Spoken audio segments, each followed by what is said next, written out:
This is CGTN, China Global Television Network.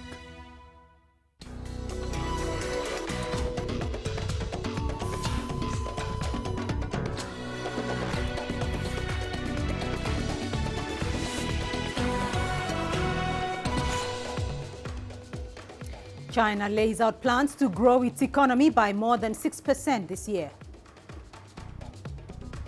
We are open to investigations, Ethiopia says as the UN alleges war crimes in Tigray region. And Kenya targets health workers and frontline service providers as it launches COVID-19 vaccinations. Welcome to Africa Live on CGTN with me, Beatrice Marshall, in Nairobi. We'll bring you the details on those stories in just a moment. But first, here's Rama Nyang with the day's business headlines. Rama. That's right, Beatrice. Here's what's coming up in the course of the hour. Oil prices jumped to nearly $70 a barrel after OPEC decided not to change production levels. And we'll tell you why more than 4,000 jobs are at risk in South Africa's agricultural sector as a new national minimum wage takes effect. The details on those stories and plenty more coming your way in the course of the hour. For now, let's start with the latest in current affairs with Beatrice. Rama, thank you. Well, China lays out plans to grow its economy by more than 6% this year. China says it hopes to achieve economic growth this year of over 6%. Premier Li Keqiang set the target this morning at the opening of this year's session of the National People's Congress in Beijing. CGTN's Sheng Yibing has more. 第13届全国人民代表大会第4次会议开幕。 This year marks the beginning of China's 14th five-year plan for national economic and social development. It also planning for longer-range objectives through the year 2035. This morning primarily put in place a specific strategy to meet its goals. China's economy fought back well after the sluggish start to 2020 due to the coronavirus to register overall growth of 2.3%. Now the country is looking to build on that growth in 2021. The main targets for development this year are as follows.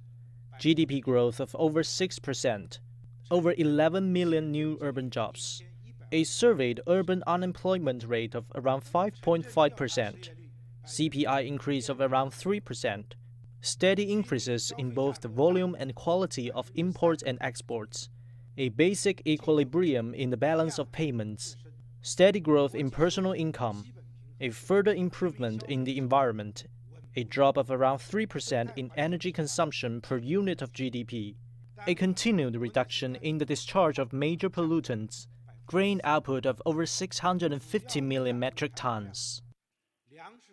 Primarily said China was planning to create more than 11 million new urban jobs this year, and to ensure people's personal incomes remain steady. He also laid out plans for reforms in key areas of the economy and further energizing the market. He said China was pushing ahead with its drive towards high-quality development through innovative and new growth drivers. Primarily added the country would open up more sectors and engage more with its international partners. We will deepen multilateral, bilateral, and regional economic cooperation. We will continue to uphold the multilateral trading regime.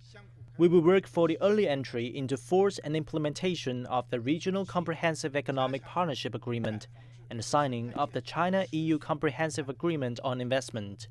We will accelerate China's free trade negotiations with Japan and the Republic of Korea.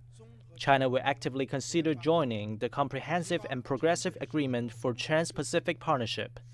We will promote the growth of mutually beneficial China-US business relations on the basis of equality and mutual respect. China stands ready to work with other countries to achieve mutual benefits on the basis of greater mutual opening.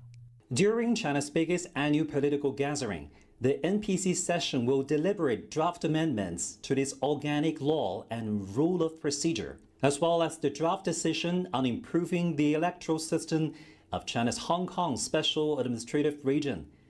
Officials say it is to ensure the full implementation of the one country, two systems and the patriots governing Hong Kong principle. Li said China will resolutely guard against and deter interference by external forces in the affairs of Hong Kong and Macau, and remain committed to the major principles and policies on work related to Taiwan. The premier went on to say China remained committed to pursuing peaceful coexistence and common development with all countries. Despite China meeting President Xi Jinping's pledge to eradicate extreme poverty, the country still has a long way to go to address the problems of what he says is unbalanced and inadequate development. The annual NPC session sends the strong signal that China is determined to build a modern socialist country. Zheng Yibing, CGTN, Beijing. Well, from this year forward, China's economic development will be guided by a strategy it refers to as dual circulation. Dual circulation was introduced by President Xi Jinping in May of 2020. It is enshrined in guidelines for the country's 14th five-year plan, and China says it will build effective systems for expanding domestic development under this model. Is dual circulation a paradigm shift in the Chinese economy? Find out in our special series. Our first episode gives us an overview.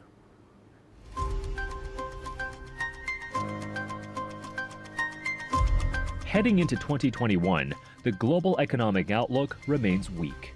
But amid geopolitical tensions and looming threats, China's economy held steady, as the country has always planned for the long term. In May 2020, Chinese President Xi Jinping first introduced the concept of a dual circulation development pattern.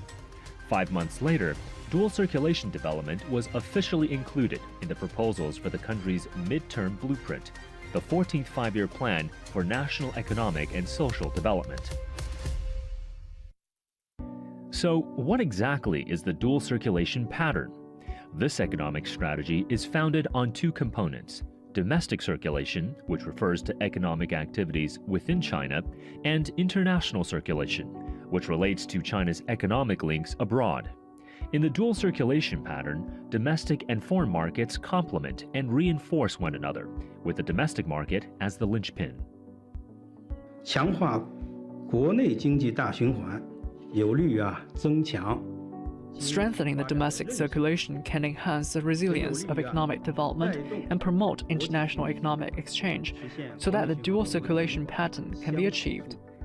Domestic circulation means China is shifting from an export-led economy towards one that's consumption-driven. One strong indicator of this push lies in retail sales figures. Official data shows that total retail sales of consumer goods have been increasing for more than a decade until COVID-19 struck in January of 2020. After 6 months of negative growth in consumption due to the pandemic, domestic demand is chugging smoothly along once again. But for China to rely on its population of 1.4 billion people to boost consumption, this means that more citizens must have a bigger amount of disposable or surplus income to spend. It also means China will prioritize small and medium-sized enterprises, which are backed by its rising middle class. It's also focusing its efforts on diversifying consumer service sectors in areas such as health, culture, sports, and tourism. To offset the fallout from the pandemic and stimulate consumption, local authorities in major cities have been dispersing cash vouchers to encourage residents to eat out and shop. 随着我国经济不断 Paying 向 attention to domestic circulation and new consumer service sectors have become the focus of economic development. Following the country's dual circulation pattern, we've held hundreds of shopping activities. Total consumption has topped 1 billion yuan. In the proposals for drafting the 14th five-year plan, innovation is regarded as the primary driver of China's development. The quality and sustainability of domestic circulation depends on scientific and technological innovation. The U.S. crackdown on China's strategic high-tech sector has partly given impetus for the country to step up its self-sufficiency in science and technology. In 2019, China's investment in scientific research increased by 12.5%, up from a year ago. The state has extended supportive policies for areas such as big data, 5G, and artificial intelligence. As the leading manufacturer of goods, accounting for 28% of the world's manufacturing output, the country aims to integrate innovation into all sectors and upgrade industrial chains. These have allowed the country to quickly resume production of medical and health supplies the world needed to fight the coronavirus. Some say that the dual circulation pattern is a sign that China is turning its back on the world. President Xi Jinping has stressed that this is not the case.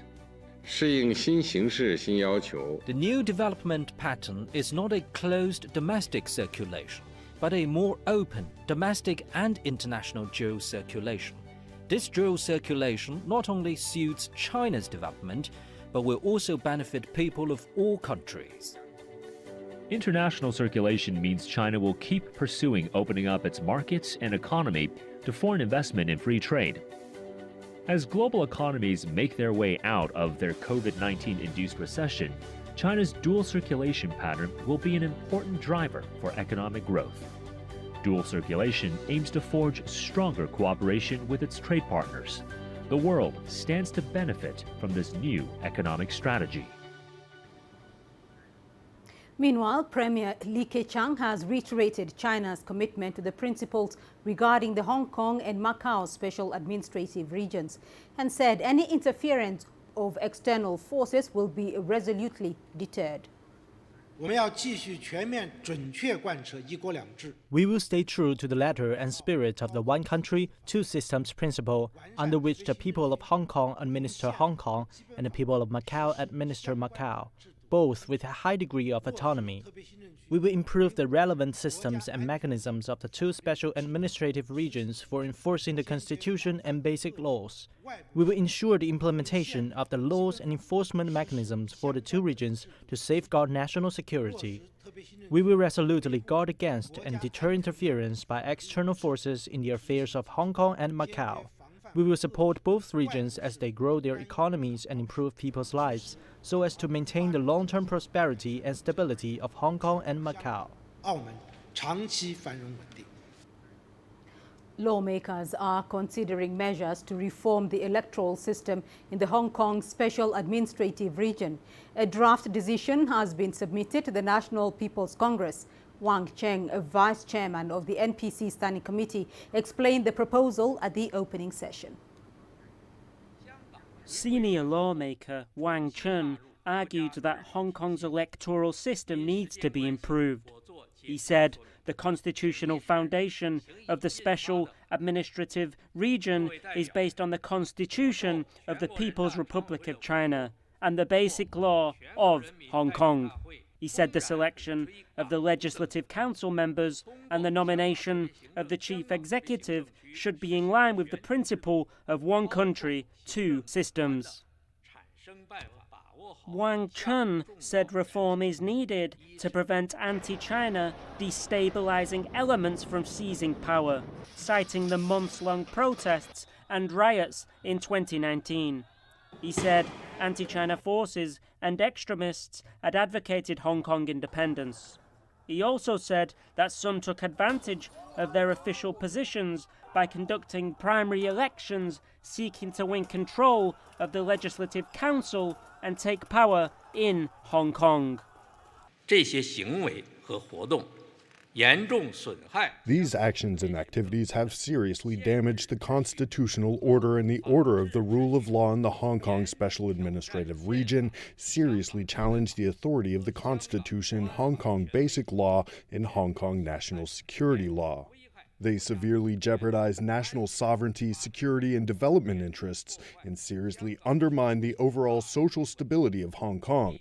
We must oppose and take effective measures to prevent and defuse these risks. Wang said the riots revealed clear loopholes and deficiencies in the existing system.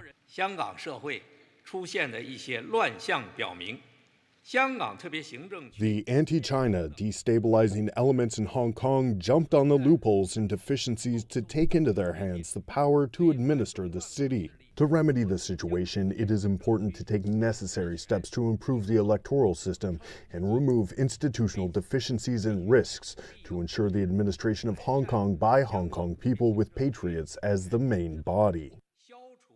Deng Xiaoping addressed this issue in 1984. He said Hong Kong people with patriots as the main body must govern Hong Kong. The standard of patriots is to respect their own nation and not harm Hong Kong's prosperity and stability. For patriots, Deng said they must sincerely support the motherland's restoration of the exercise of sovereignty over Hong Kong. Echoing Deng's remarks, Wang Chun said only when patriots govern the city can deep-rooted problems be effectively solved and Hong Kong achieve long-term stability. Wang said several principles are important, including the thorough implementation of the one country, two systems principle, Hong Kong people ruling Hong Kong, and a high degree of autonomy. Wang Chun said annexes of the Basic Law will be revised to give reform and strengthen the city's election committee, which chooses Hong Kong's chief executive. Well, Hong Kong representatives at the two sessions have expressed support for the NPC's decision to reform the electoral system in the special administrative region. Patriots governing Hong Kong, it's a fair political ethic. Improving the electoral system of Hong Kong is an urgent task. It is also a fundamental solution to the current political chaos in Hong Kong. We believe that the improvement of the electoral system will not harm the principle of one country, two systems, but will enhance its ability to withstand risks and sustain development. Meanwhile, lawmakers in South Africa say they will draw from the blueprint of China's future development. They say China's two sessions will influence the future trend of the global economy, starting with the remarkable strides the country has made to alleviate poverty levels. We are confronted with, serious challenges of poverty, inequality, and unemployment in South Africa. And yet our population compared to China, as I said, is much smaller. And that is why it's going to be very important now, in order for us to rebuild our economy, to look closely to China, learn some lessons, to see how they've managed really to uplift their people and deal with poverty, which is something that we are grappling with as South Africa. So really, the speed with which the Chinese government has managed to do that clearly shows that there's a lot that South Africa can learn from there. So I think it's going to be in our benefit as South African government to look at those lessons and apply them here. You're watching Africa Live, still ahead on the program. We are open to investigations, Ethiopia says, as the UN alleges war crimes in the Tigray region. And Kenya targets health workers and frontline service providers as it launches COVID-19 vaccinations.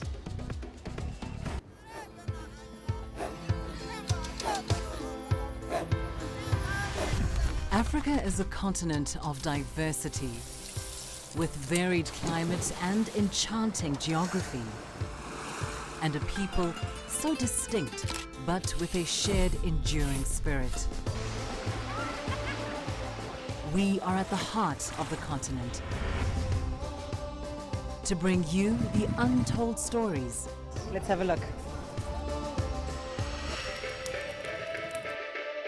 We celebrate Africa as it shapes its own destiny.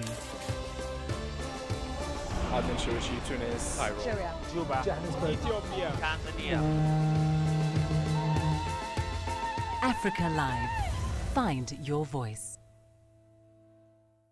I try to not let it affect me, but there are days when it does. I'm a human being, and to see patients in a hospital bed and their family members are not there, there's no one there to hold their hand, that human touch,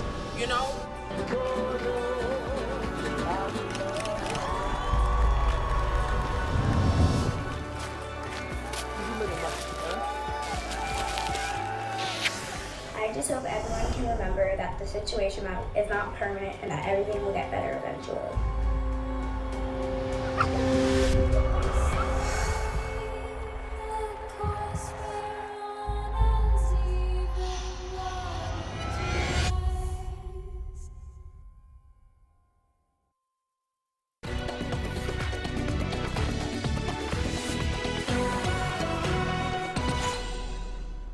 The Ethiopian government has pledged to cooperate with any independent investigation into alleged human rights violations in the Tigray region.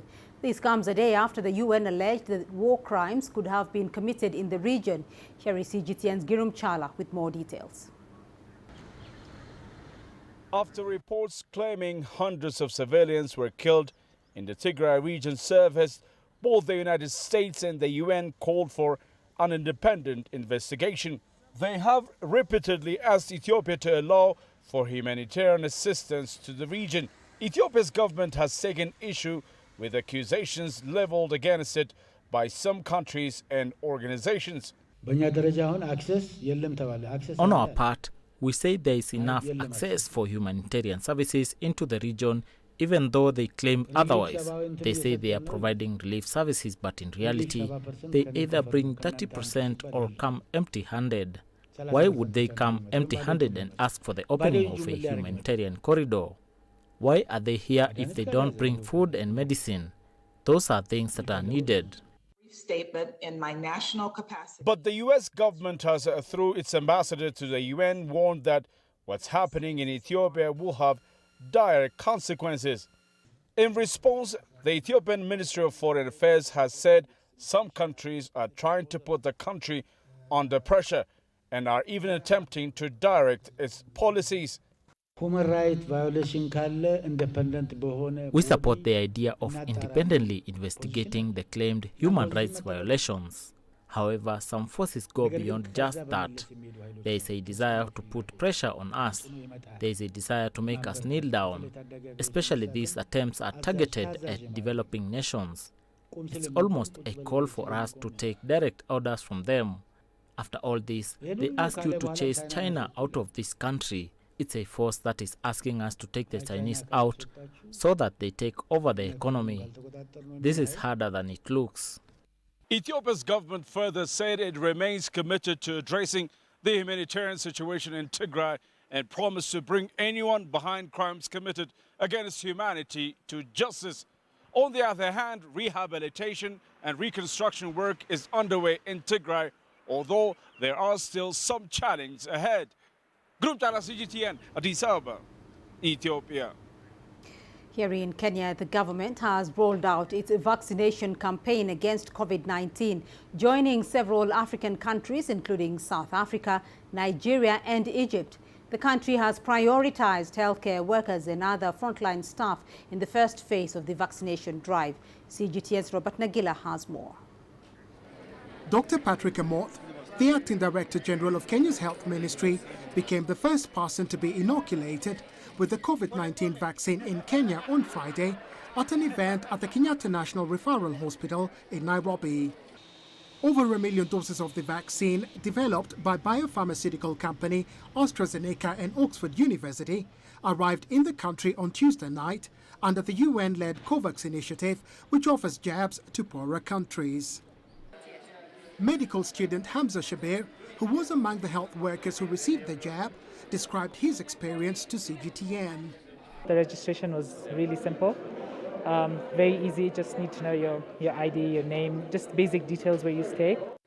He says, despite being nervous initially, he's relieved he's received the jab. Yes, initially, quite nervous, especially when you've got all these myths going around. By taking the vaccine, I am trying to also express other people who are in the front line in need to sit down and also go against the myths and come and get the jab. Among those prioritized to receive the vaccine in the first phase are health workers, teachers, security personnel, and people over 50 years of age. The vaccination exercise will commence in all our county referral hospitals since the vaccines have also been moved there. We encourage all that have access to these vaccines to get their shots as soon as possible to protect themselves adequately. Nearly 500,000 doses of the vaccine were transported to regional storage depots on Thursday for distribution to where they will be administered. Kenya's been allocated 4.1 million doses of the vaccine under the COVAX facility. The next batch of vaccines is expected at the end of the month. A huge sigh of relief that the vaccination campaign against COVID-19 is finally underway. But authorities warn we're not out of the woods yet and are urging Kenyans to continue following Ministry of Health guidelines against COVID-19. Robert Nagila, CGTN, Nairobi, Kenya. South Africa has expressed interest in procuring more vaccines for at least 10 million people through the African Union. Speaking in Parliament, the Department of Health Director General Sandile Buthelezi did not specify which vaccines the country intends to order. Previously, the African Union had allocated the country 12 million AstraZeneca, Pfizer and Johnson & Johnson doses. The country, however, suspended using the AstraZeneca batch after research showed it was ineffective against the South African variant. South Africa is the most affected African nation with more than 1.5 million cases and more than 50,000 deaths. Well, still on health matters, and the World Health Organization is warning that there's a high risk of the Ebola virus spreading from Guinea to the neighboring countries.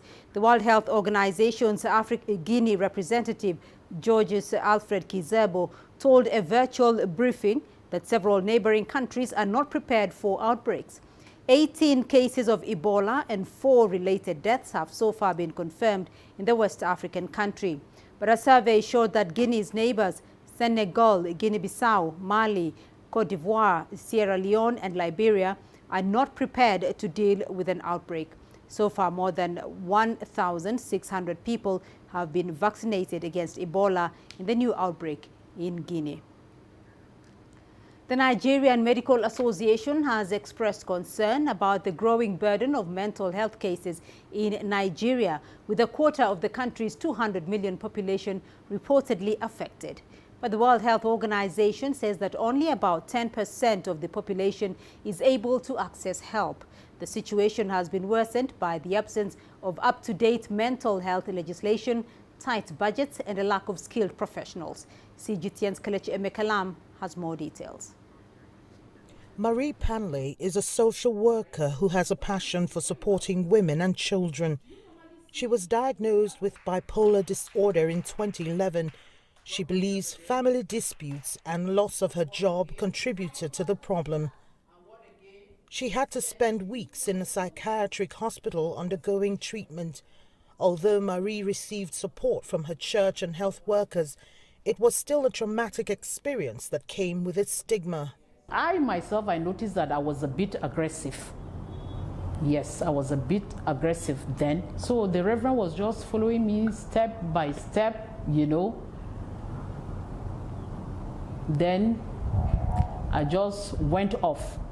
Are you walking? I said, sure, I'm walking, you know, I'm walking.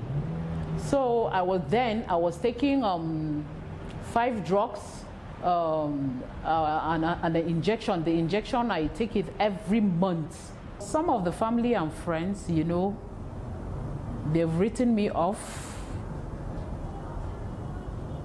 as in nothing good is going to come out. But I had so many things, so many bad things that family and friends said about me because of what happened to me.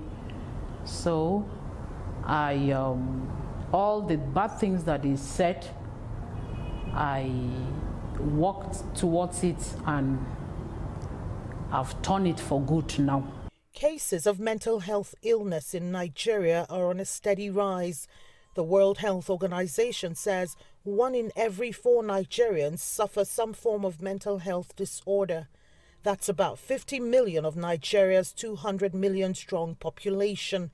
Yet the nation is nowhere near equipped to tackle its mental health problems. Having access to care for mental health is a big challenge. The mental health resources, talking about the hospitals, the mental health workers, psychiatrists, psychiatric nurses, clinical psychologists, occupational therapists, those who will do this job, they are few, concentrated in urban areas, and some have left the country. So it's a big concern. That's why the Nigerian Medical Association is calling for a comprehensive mental health bill to improve care. The current mental health legislation, law, which Nigeria is using, was promulgated in 1958. Very old law that does not factor in social services and how to improve the lot of persons with mental illness. So the Nigerian Medical Association, in collaboration with other key stakeholders, like the Association of Psychiatrists in Nigeria, is engaging the National Assembly and other stakeholders to ensure that the mental health bill before the National Assembly is given speedy attention so that we can join other countries to have a modern mental health law that can provide access, cater for persons with mental illness, reduce stigma and discrimination.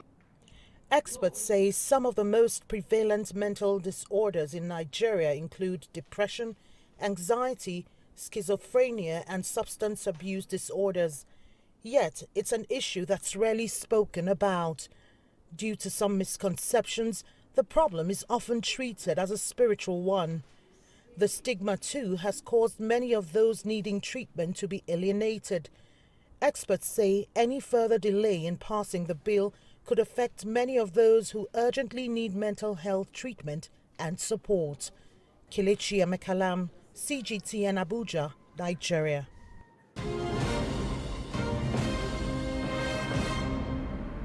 A quick recap now of the top headlines this hour.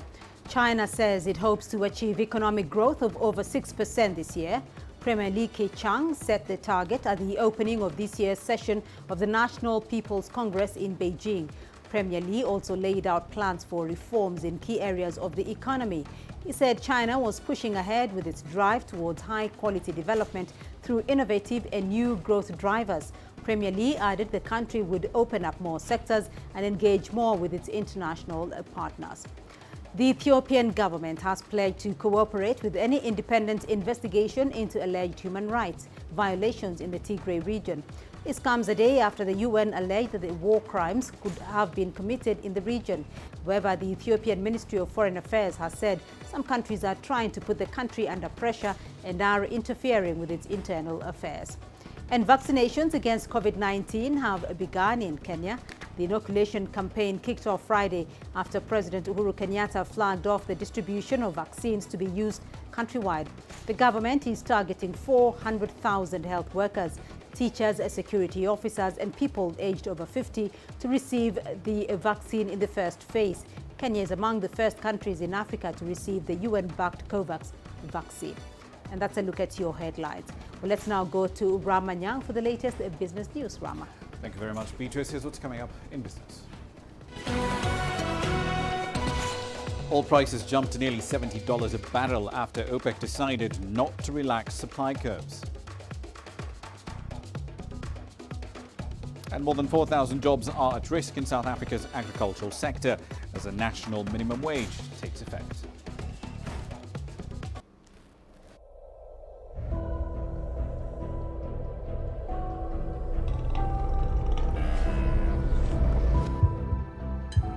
It's just taken me completely out of my depth, but at the same time it's exciting. It's new, it's different, it's a challenge. It's really exciting.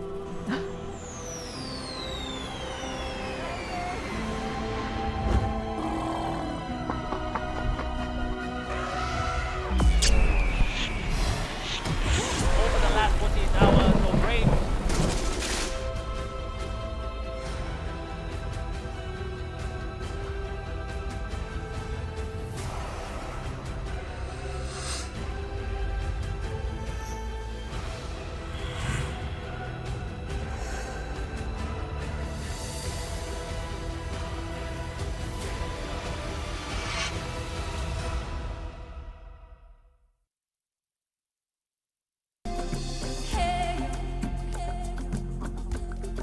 Accra is my kind of city. That's because when I'm here, I feel like I'm back home in Lagos or Abidjan, which are two of the major cities I grew up in.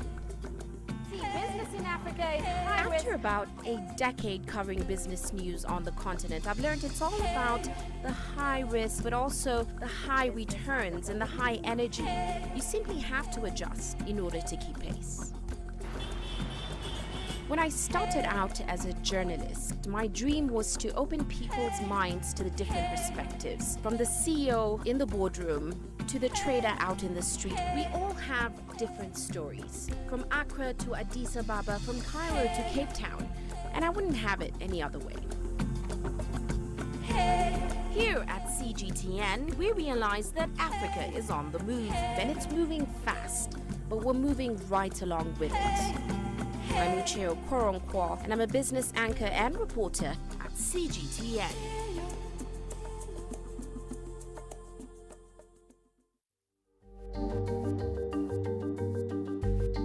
Africa Live. Find your voice.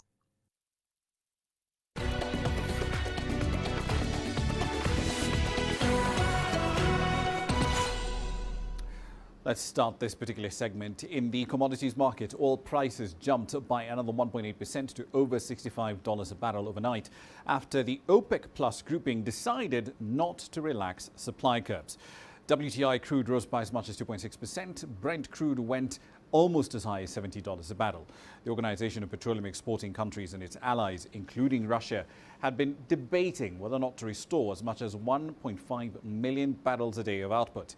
The producer alliance agreed to hold output steady in April, while Saudi Arabia said it will maintain its 1 million barrel a day voluntary production cut. Analysts had expected there would be some level of increase given the extraordinary level of cuts made since the outbreak of the COVID-19 pandemic. Back to the continent, Agri-SA, it's a federation of agricultural organizations, is warning that the national minimum wage of about $1.50 an hour, which came into effect this week Monday, could result in the loss of more than 4,000 jobs in the agricultural sector. Here's Angela Coppola exploring why. The agricultural sector continues to operate during the COVID-19 lockdown. It contributes about 3% to GDP. Around 900,000 people are employed in the sector, and it provides much needed food security for the country. The minimum wage increase may affect this. Farmers will obviously look at ways and means, one, to cut down on labor cost. In other words, they will look at mechanization as an option, or they will reduce the number of workers. And the only way that you can actually reduce numbers if you close down certain parts of your agricultural business. The agricultural sector covers a wide spectrum of subsectors, some of which don't need a lot of workers. But there are sectors like deciduous fruits, table grapes and wool, which do require workers. And that's where a national minimum wage can have a serious impact. One, on obviously on the profitability of a commercial farmer. And secondly, also on the possibility of creating more jobs. And at the end of the day, it's workers that suffer as a result of a national minimum wage, which is then unaffordable. It's only the farm workers who are directly affected because the 16% increase in the minimum wage only applies to them. Workers in the rest of the agricultural value chain aren't affected.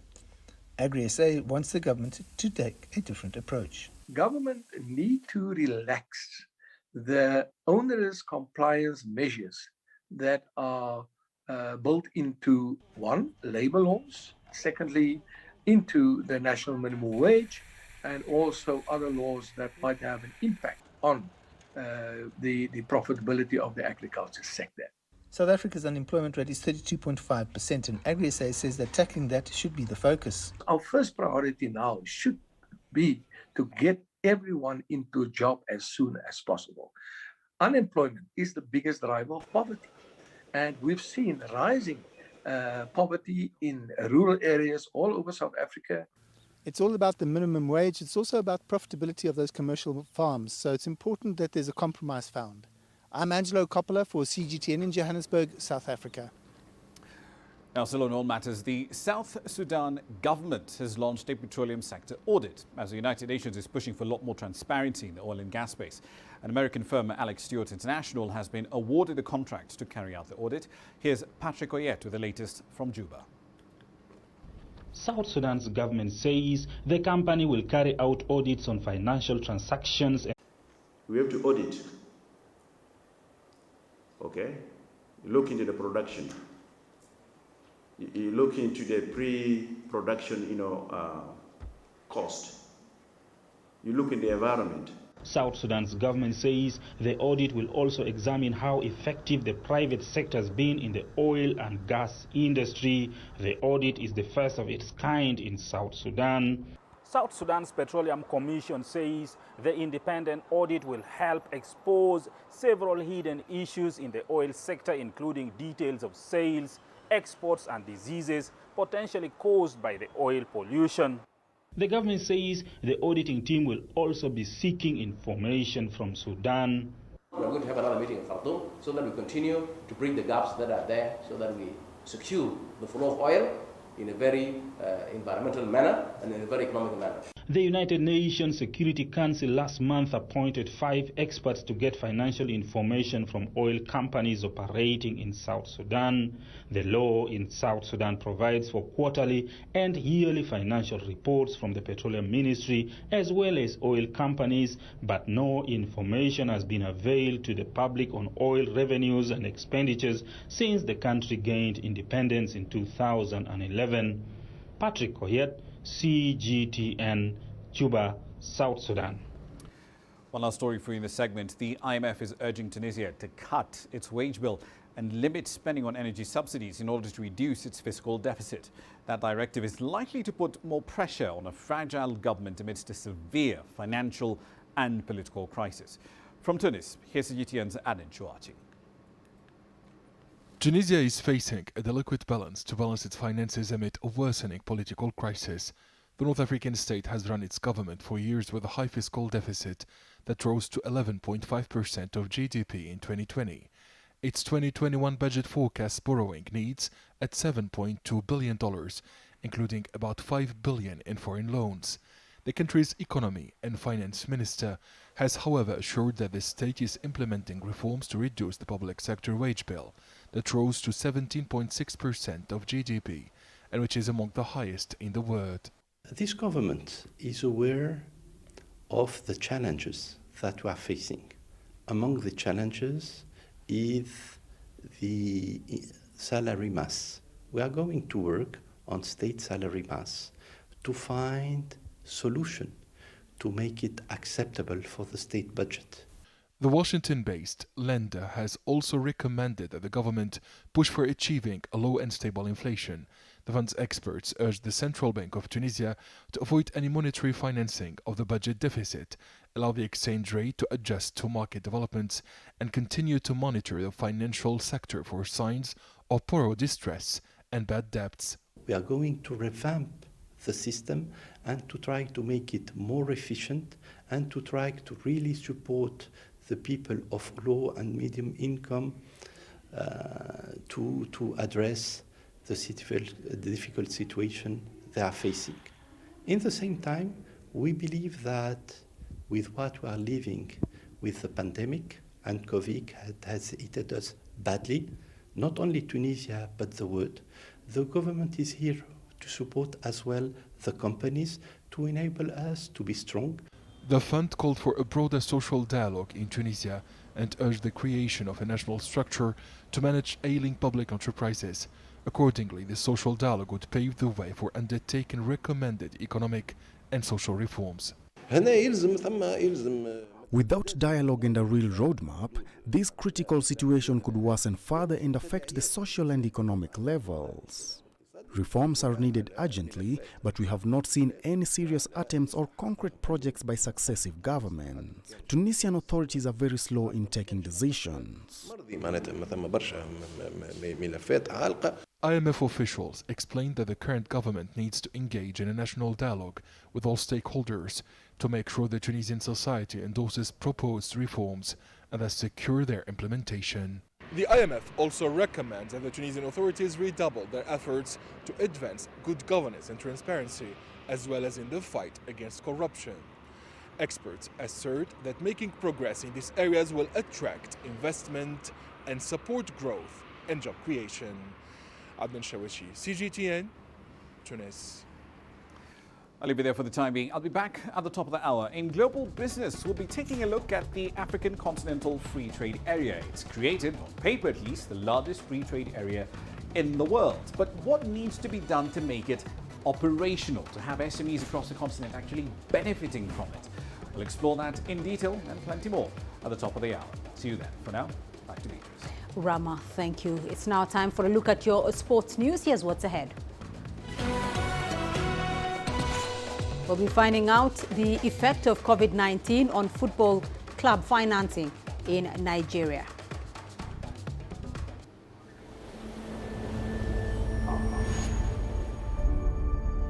How would you create your legend?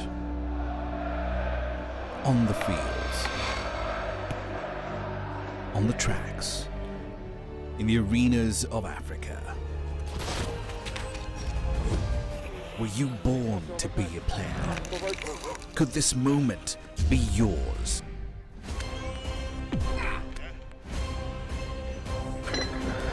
Sports Scene. Find your game.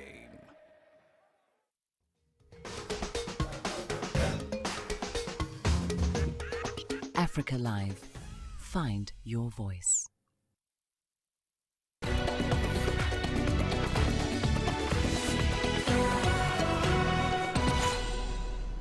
Enyimba Football Club is hoping to make history by becoming the first Nigerian side to win the CAF Confederations Cup. The